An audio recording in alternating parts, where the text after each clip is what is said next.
start and then we'll get chatting. That's me live now. No worries at all. All right, everyone. Welcome to the Don's channel. I am the Don Father, and I'm now going to be talking live on the phone to Claire Hobbins and her father-in-law, Bevin Rose, who is an ex-WAFL footy player. So you're very welcome, guys, to the channel. I hope you're doing well. Yep. Claire, Bevin, how are you?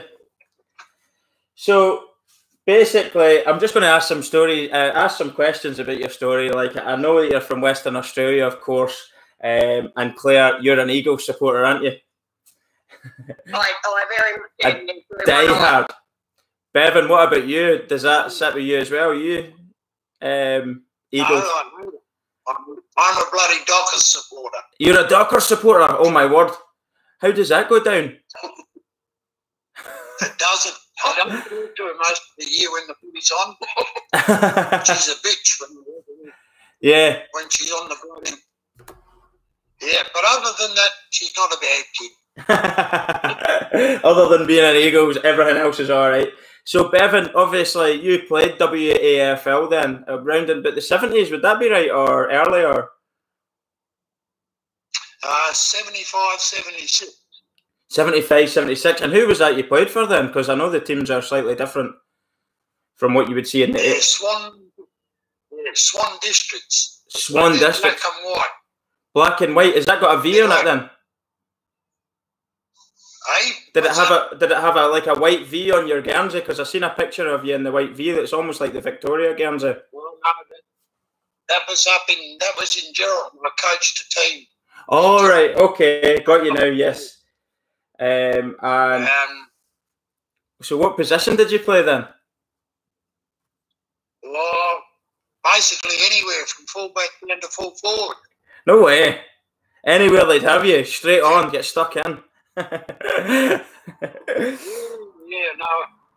Well, in our days, we weren't as bulked up as the young fellas are now. Yeah, more normal build, less athletic. Yeah, I'm only what would you say in Scotland? I'm only a wee lad. The signal's a wee bit bad there. Are you hearing me all right where you are? Can you hear me okay? Oh, we're losing signal. Sorry, guys. Hopefully we'll get them back very, very soon here. Is it all right? Can you hear me? Yeah, sorry. We just lost power, so the Wi-Fi dropped out. All right. I can hear you very clearly now, though. Oh, okay. That's a lot better now, the signal. So what I was going to ask you, first of all, what for either one of you, both answer this. What's your earliest memories of footy then, like from a child? What's your standout memory that got you hooked? Well, I started. Basically, footy's like soccer. Yeah. So when you're a kid, the first thing you do is the old man gives you a footy to kick around the bloody paddock with him. So 4 or 5, I was kicking a footy. Aye. And I started playing because I was around about 6 foot when I was 12 years of age. No way! You're a big lad.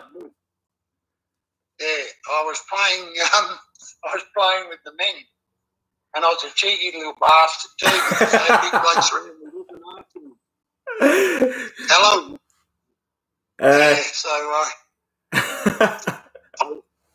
I learned to get very cheeky on the footy field. Well, this is it. The trouble was when I got a bit older in the senior footy properly, I was still cheeky, but they had no bugger to look after me. Aye, that's it. All the wee tricks. Yeah, so, I'd imagine all the tricks you've picked up along the way, the men have been doing it for years and they're a little bit more experienced at it. Yeah, well, I gave it away when I was 48. Right. Yeah, just because I gave it away because I couldn't catch the young buggers to belt them. So, you're a man after my own heart. Cheeky little shit. Something like that. For me, I've never had the pleasure of playing the sport. It's just something I fell in love with through watching it, and I would love to play it. But certainly the physical side of the game is what has absolutely drew me to it. I know soccer's nowhere near as physical as Aussie rules, but I certainly preferred the physical side of soccer, so I would have absolutely loved Aussie rules growing up, so you were lucky to get that. Smashing folk like... Wouldn't... Yeah, well, you could bloody look after me, couldn't you, if you like? Aye, well, I'll be that guy. I'll be the grunt that goes about and gets smashed, and you can go and score all the goals because you've got the skill. I'm just a wee mongrel for you. You know? Yeah, well, it was quite funny. We had a rugby player that come and play with us when I was coaching one of the sides, and all he wanted to do was tackle. Really? He couldn't kick. He couldn't kick for shit. He'd go to kick it and kick it back over his head. He was that bloody hopeless. By cross, could he? And everybody was, hello. Hello? Can you hear me? Hello. I dropped out again there for a second. Yeah, as I said, he couldn't kick for to save his life. But by Christ, he could hit every bugger, and that was his job. Anybody causing us any trouble, he'd go around bashing them. It was good fun. Send the mongrel in.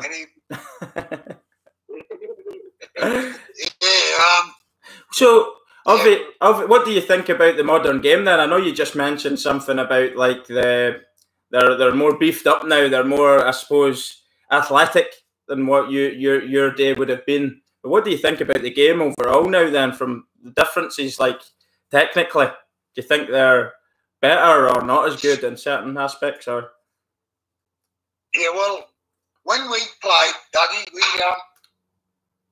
if I played a 10.5 forward, yeah, played 10.5 back, we used to play on each other all day, and it was a competition. Yes. And we used to only train 3 days a week.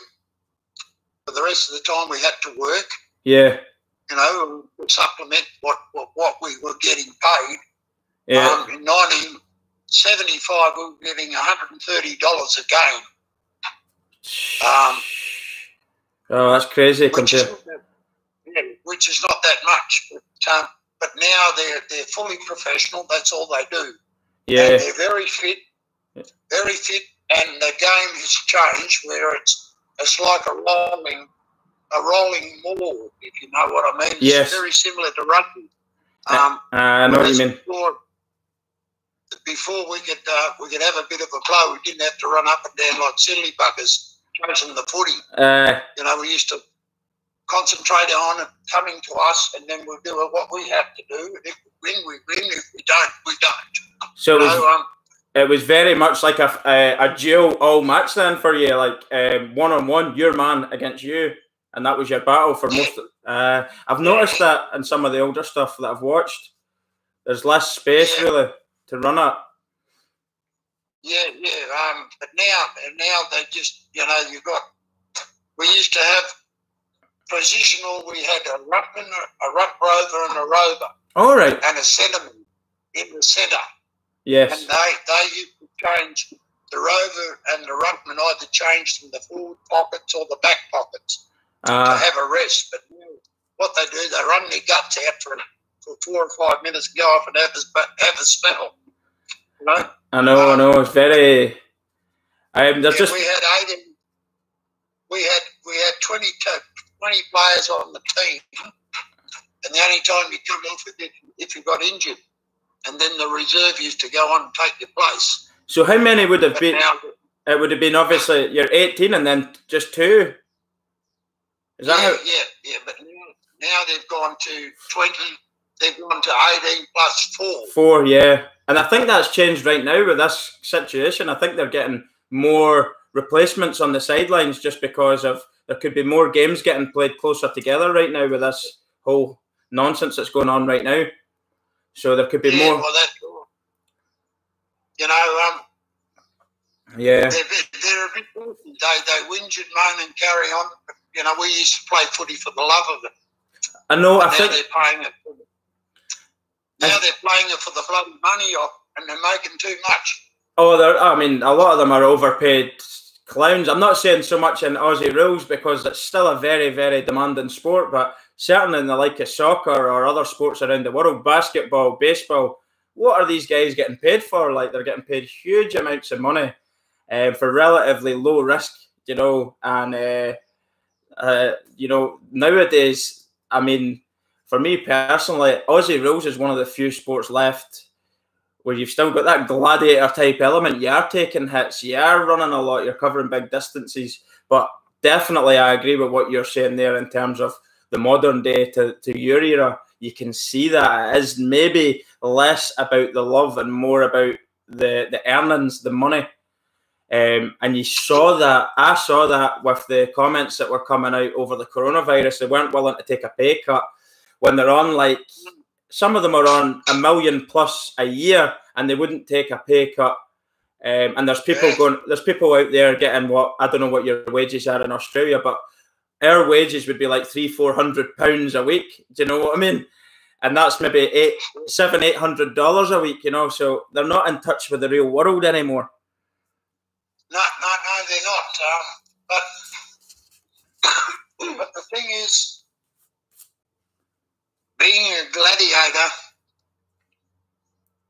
is a fairly apt word because, you know, it was very physical. It was the hits were harder, and you used to cop it all the bloody time, you know. Yeah. Like a bloody rugby player. Tell the story about how you lost your teeth. Oh, yeah, you know, I lost 8 teeth in one go. No way. Tell me about that. I was just going in, picking up the ball, and I looked up, and all I saw was a bloody friendly elbow, and I couldn't get my head out of the way, so I basically spat out 8 teeth, and they're still on the ground. Somewhere up in the bush. Just tear on and leave them behind you. So what did you do then? Yeah. Had to get fake ones in? I lost all my bloody sex appeal after that, I'll tell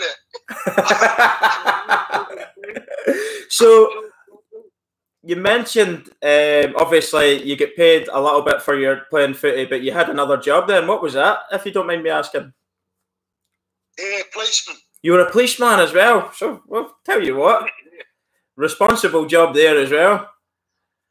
Yeah, no, it was all good fun. You know, being a player or being a policeman and a footballer went a long way to make it a bit easier in the job factor. All right.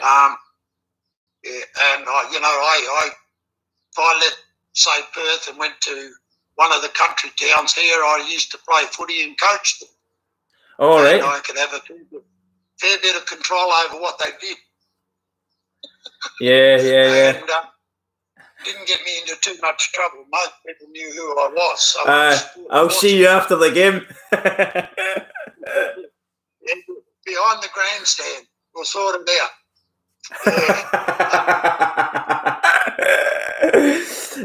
What was I going to say? So, I don't know if you remember back. Did you know all the players you played with and against? Were they? I know that they're quite famous nowadays, but would everybody have known who would have been playing back in the day and the WAFL? Like, because I was going to ask you a question. Who would have been your rival club then? Who would you have played against? It would have been the big team that you'd have came up against and thought, right, we need to be on it today and get stuck in. Well, there was an old bloke called Tom Grilisic. Brilisic. Yeah, Grilisic. Grilisic. He had hands like bloody buckets. He was hard as well. And he couldn't run too fast, thank Christ, because he would have got me every bloody time he had the opportunity. My word. But there was one there, and there was, you know, several players that were brilliant footballers, you know. Yeah. A 17-year-old called Stephen Michael. Right. I played against him in a little town called Katanning. Okay. He was a little Aboriginal boy, but by Christ, could he play footy? Oh, some of the boys. You jump over the moon, run like a bloody gazelle, and you can never catch the bugger. Just change direction like that. Leave you in the. I love watching the Indigenous players play, like on the highlights. Some of they've just got that little spark. Some of them, the magic just to leave you selling candy. It's a very good player running around right now, but Yeah. I played in the team with Billy Walker. All right. He won 4 Sandover medals. Did he? The most of any player in Western Australia. Wow. And he played for the same team as you, did you say? Sorry. Yeah, and he was from the same area as I was. All right. He was my idol. He was my idol when I was 12 and 13, and to play with him at the same time. Oh, magic! At the end of his career was brilliant. I loved it. But there's some in Melbourne. Have you heard about Malcolm Brown? If you ever get an opportunity, okay. Try and drag up some stuff on Mal Brown. Mal Brown, is his first name Malcolm? Did you say? Yeah, Malcolm, but they're known as Mal Brown. Mal Brown. He played for East Perth in Western Australia. Then went to Victoria and played for Richmond. Wow. Now, one particular game against Carlton. Yeah. I think he floored about 7 or 8 blokes with lefts. He just went run amok and booked everybody. Wow. And that's something that you'd really enjoy watching him do that. Absolutely. Would it? I'll tell you something. What era so he would have been just before you then? So you're talking, say, early 60s maybe? Late 50s? No, he started in the 70s. So he started in the 70s? Right. Yeah, but if you go to the old VFL. Yeah, the old VFL. Yeah. He played for Richmond. Yep. That's all right. I'll have a look and see can I find something of him.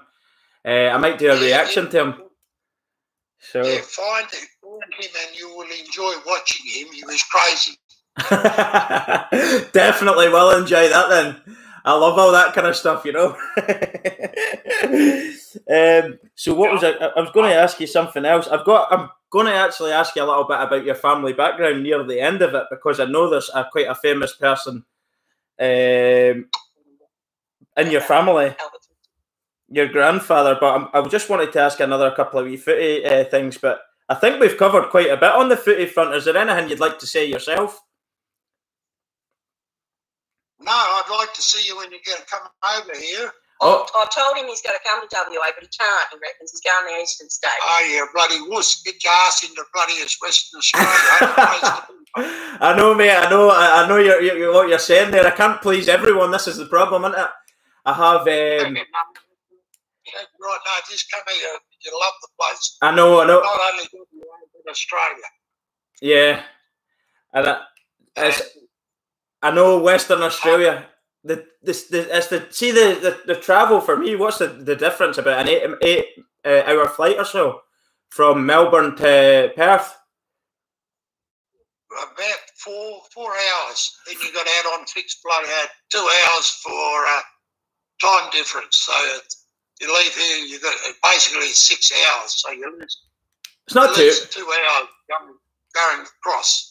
Oh, it's something I would love to do, those Perth, but we don't plan on just travelling over once. We plan on, once I get I'm looking to try and grow the channel and have it more into, rather than reacting all the time, talking about footy. Do you know what I mean? Yeah. Talking about the games, talking about what I love about the sport and what I've enjoyed about the weekend and players, and just growing it with the sort of passion that I've got, and hopefully people enjoy that. And then eventually doing more than one trip. That's the dream anyway. You've got to have a little bit of a dream, don't you?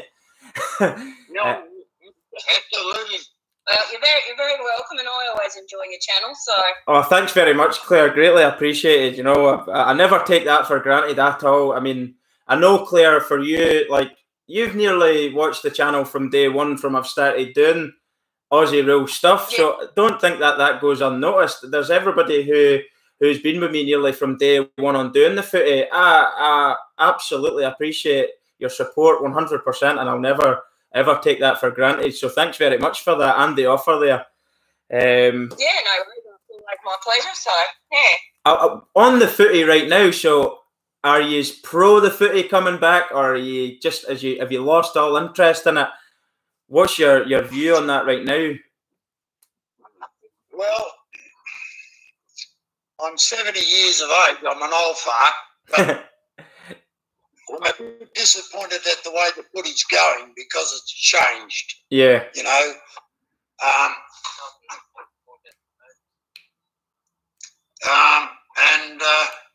you know, now they've opened this, they're going to play 9 games or something round, and they're going to have a premiership. Well, we don't get a fair indication of the teams that are playing this year. Yeah, I know. And I believe, personally, that they should just forget about it this year, get all their players well, because they're still coming back from injuries, etc., etc. Yeah. You know, get them all fit and firing up, and we'd have a bloody good 2021 season. But yeah, they're in their wisdom believe that they need to play it simply because they've got commitments to television, radio, companies. Absolutely. And all this stuff. Once again, there's the money demand that they put these games on.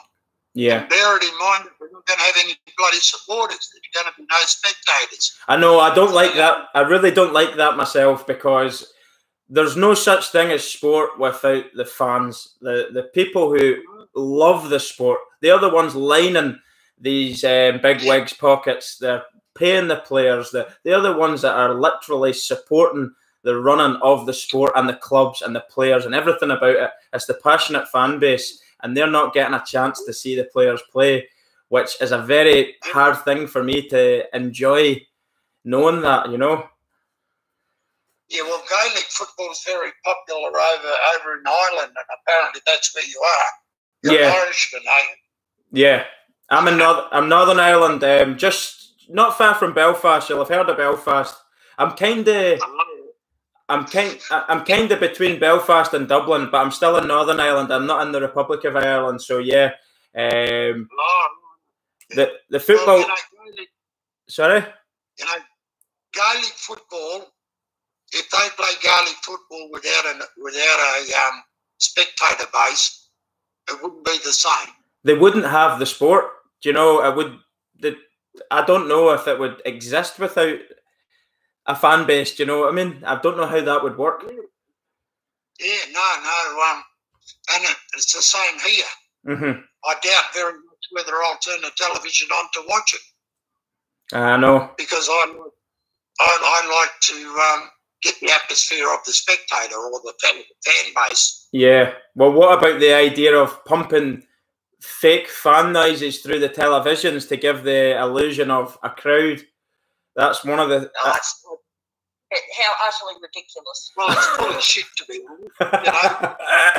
You know? I know. Simply because everybody will know. I know. So it's a bit like when they used to broadcast cricket. Yeah. In the old days, they used to have a bloke with a piece of wood and a hammer, and used to bash the wood to sound as though he just did a floor. Same thing. I never knew that. Hey? I never knew that. Yeah. I used to sit there and go, "Click, boys, you just hit a beautiful ball." We're used to play sport. Yeah. But in those days, it was tolerated because we were in Australia, and you were playing the Poms over there. Yeah. You know, so, you're not getting much luck on their backyard. No, but there was about a 6-second delay. So, you know, they'd have a bloody overdone and they go back. I know. Well, see, for me personally, I'm not a huge cricket fan. But see, when England play Australia in the cricket, the Ashes, there's something about that. Yeah. And I'll tell you what, England, for the size of the population they've got, and bearing in mind that's a sport that started there, they've been relatively shite in the Ashes, haven't they? Over the piece. Gee, you're very polite. I'd say something different, but you know what I mean? I don't want to offend too many Poms. They can take it. They're used to it. They're actually pretty good sports. They can take it. You can slag them off as much as you want on this channel. You can say what you like here. Don't worry about that, Bevin. No, I think they're all overrated. You know, simply because once again, money. That's all they're playing for. Yeah. Money, you know, and the likes of when Freddie Flintoff was playing and all that, they had a bloody good cricket team, but now they're anti. Yeah. I know. Right in front of them, they all cry if they bloody don't succeed, you know. Yeah. That bloody Joe Root's the worst. He's got to be the biggest sook I've ever known in my life. So, other than cricket then, did you watch any rugby league? I know that's the rival sport for Aussie rules, but I know like Western Australia is quite a lot of, would there be rugby union there or rugby league, or did you just not show any interest in it whatsoever? When we had was it the Western Reds? We had Western Force and Western Reds in rugby and rugby union. Right. But it's not that strong here. Majority. They died off too, Yeah, didn't they? They've got local competitions, but it's not die-hard like they are in New South Wales and Queensland. That's where it's been. All right. You still there? I'm still here. Yeah, I was just listening to you talking. Yep. So we've got the footy coming back on the 11th of June. What's your thoughts on Western Australian clubs and South Australian clubs having to have their wee hub in Queensland? Do you just take it on the chin, or do you think it's unfair? I know that you're not really that thrilled about the whole thing anyway, but is it just another... I personally believe that WA and South Australia should have said, piss off, we don't want to play footy this year. You know? Yeah. Because they've got to leave and go over to Queensland and sit there for bloody 2 or 3 months. And for what? For 9 or 10 games of footy. It's ridiculous. I get it 100%. And I know I've got a friend there on the channel there. He's a huge Port fan, and they're in their 150th year. And I don't think their second team are allowed to play state football this year in their 150th year celebration. And their big game, round 2, the big game round 2 for Port is the showdown, and that's going to be in Queensland by the sounds of it. When was the last time that ever happened? I don't even know. Like, you know. Never happened. So we're outside the Adelaide Oval. And I'm not a Port Adelaide supporter, but they're a very proud football club. One of the proudest clubs and most successful clubs in Australia. Yeah, they have actually, yeah. And the bloke called Foss Williams was one that coached them for 8 years or maybe longer, and I think they won 5 or 6 premierships. Yeah, I think you could be right, actually. They're a very proud club, and I do follow them. Yeah. And I was very pleased that when they won the premiership, when they played Brisbane in the 2000 and in the 2000. Yeah. One of the Williams, I'm not sure his name, but I think he's related or maybe a grandson or a son to Foss Williams, coached the team. That's how proud they are. Maybe somebody here will be able to tell me who he was, because there's Port fans on the live stream there. They might actually be able to answer that one for us as we're talking. But it's something for me personally. I don't think. And then Geelong were getting a hard time. They're looking to play their home games at Cardinia, but it's being overlooked there. They're another club out. They're in Victoria, but they're outside of Melbourne, and they get overlooked for a lot of their games at home, and they're complaining about it as well. So it's something that's. I'm going to quickly ask you then, because I heard this yesterday, and I did actually Google it. Your grandfather, Albert Facey, is that how you pronounce his name? Facey. Yeah, Albert. Yeah, Albert Facey, his full name was. Yeah. And he actually wrote an autobiography called, is it A Fortunate Life? Yeah, A Fortunate Life, yep. Can you tell me a little bit about him for everyone? Because it's an unbelievable story. Just as short as you can, if you like, or you can go into better detail. Doesn't matter. He was a very hard man. And I'll tell you a very quick story. I used to pick him up every Saturday morning before I played, whilst I was in Perth playing footy, and take him down to the local betting shop, or the TAB as we call it. Yeah. And I drove a Holden Kingswood, and he used to love it. But then in my wisdom, I went and bought a Toyota. All right. Saturday morning I pulled up. He got in the car and he says, "Oh, you got a new car?" I said, "Yep." He said, "What is it?" I said, "A Toyota." He opened the door and said, "I'll never drive in this bloody thing," and slammed the door. Because it was Japanese, and his son Barney, or Barnett Facey, he was killed in Singapore in the Second World War. But he was a very wise man, a very strong man. Yeah. But he's also a real bastard. He was hard as nails. And he actually, he served, didn't he, himself? He was in Gallipoli, is that right? Would I be right in saying that? Yeah, he was in Gallipoli and lost two brothers in Gallipoli. And he made it well when he got injured himself, and he had a steel plate in his gut, so his belly, so his insides wouldn't fall out. Oh my word! But he came back around and come back. He played WAFL football for Subiaco under the name of Bill Downey. Wow! So he was very proud of the fact that I asked him how tall he was. He said, "I'm exactly, and I mean exactly 6 feet." So he was a 6-footer. Bang on, 6 foot. Yeah, and he used to tell me I should play the game too. Not slow in telling you your mistakes or how to improve. I like it. Yeah, he's very much like that, yeah. And what sort of a person was he? One of those people that were strict, or was he one of those people that you just, like my grandfather, you just loved being around him? He'd give me beer and everything when I was young, and no tell my mum and everything. You know, was he one of those sorts of guys, or was he just strict and by the book kind of a person when you were young? I used to love being with him. He's like me. He was a non-drinker. Yeah. He never drank anything in his life. All right. I tell a lie.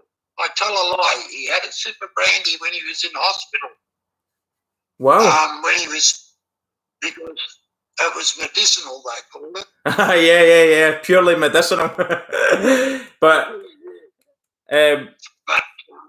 he used to tell stories, tell it all, and most of us, in the end, we said, "Look, you silly old bugger, why don't you put it down on paper?" And so he started writing his life history then. And when he completed it, he had it in an old exercise book or a notebook. Oh, several, as my wife would just say, button as they usually do. I just got bruised and gashed. But anyway, then we gave it to a friend of ours. He had a look at it at the Fremantle Arts and Press, and they did it for us. They turned it into an autobiography.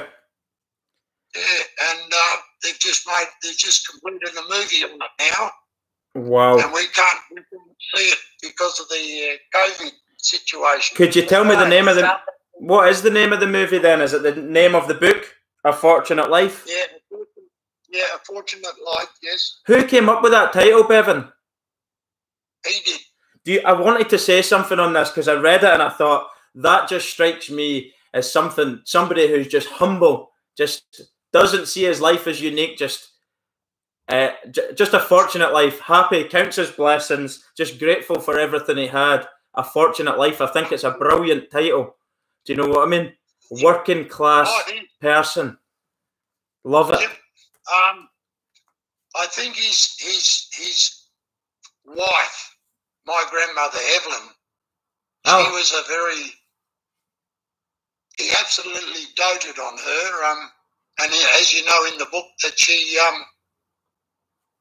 sent mail over there to the soldiers, and he was the one that got the sock and stuff that she knitted.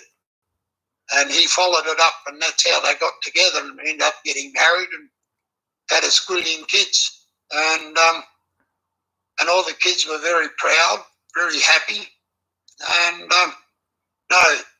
and that's why he says it's a fortunate life. I had good kids, good family, and most of all, a beautiful wife. Absolutely. That's the sort of way I want to see my life. Somebody like that just appreciates the simple things in life, not chasing big dreams. I know for one I want to do this channel, but outside of that, I put my family first. I have 3 daughters, the house with 2 dogs, a wee kitten and everything in the house now, but just focusing on what you've got under your roof and appreciating that. That is absolutely how I want to look back on my life. So I think it's amazing.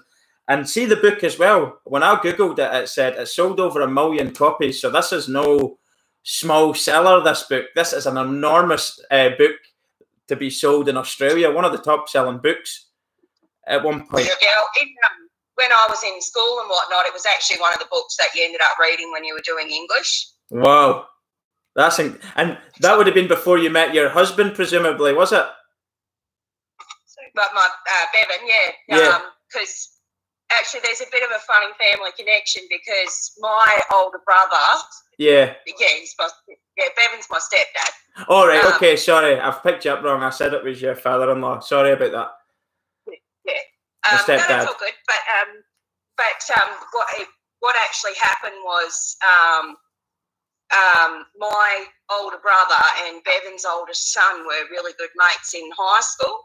Right. And still are really good mates. And so Nathan, Bevin's son, he actually ended up sort of being part of the family anyway. And then how many years ago did you guys meet? 8 years ago, my mum and Bevin met and got married. So, but Bevin said to Nathan, he goes, "Oh, is it going to be a bit weird for you?" And Nathan said, "Oh, no, now I can just really call my brother my brother." So, oh, that's nice, isn't it? Yeah. So, oh, that's good. That's a nice story. Well, yeah. So, sort of been connected anyway. But I don't think I'd even met Nathan when I read A Fortunate Life. I think I read that in primary school. I think I read that when I was about 10 or 11 or something. So you never knew actually what was down the line? You were going to meet the grandson of the legend himself? No. Well, then, because what year did the mini-series come out? Oh, that was in the 80s. Yeah, late 80s? Yeah, mid-80s. Yeah. And I remember because I saw that first, and then I read the book, and no idea that I would end up meeting his grandson. Yeah. Brilliant. What you can do, Dougie, you can go into the Buckingham Palace and ask to read it because there's a copy of it in the library. Really? Yeah, so you go in and see Lizzie and she will let you read it. I'll phone her up here after this call and see does she want to do a live stream with me. Oh, that's amazing. What a story. I must have upset her because she's not taking my calls. And did he ever get a medal for anything of his services that you've kept? Because I've got my own medals from my own service, and I've got grandparent stuff. Do you have his own medals from Gallipoli and stuff like that then? His battles that he's in? My sister Christine's got them. And I'm not sure if he won any bravery medals or whatever, but she's got all the medals from the Gallipoli campaign at home. Oh, such a terrible battle, that one, you know. The stuff I've read and the stuff we've seen about it was absolutely brutal what some of the men went through. And never came back, you know.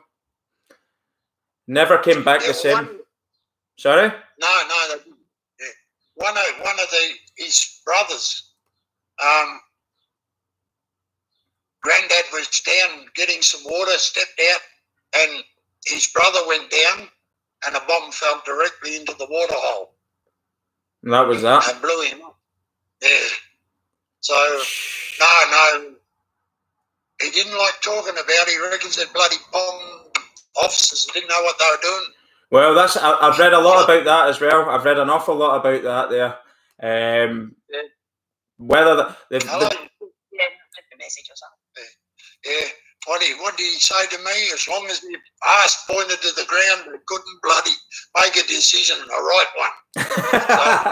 Well, I know I served under some of them. And one of them said, when I was in Iraq, I can't remember exactly where I was in Iraq at the time. And one officer had said to us, there's only one thing worse than being lost in Iraq.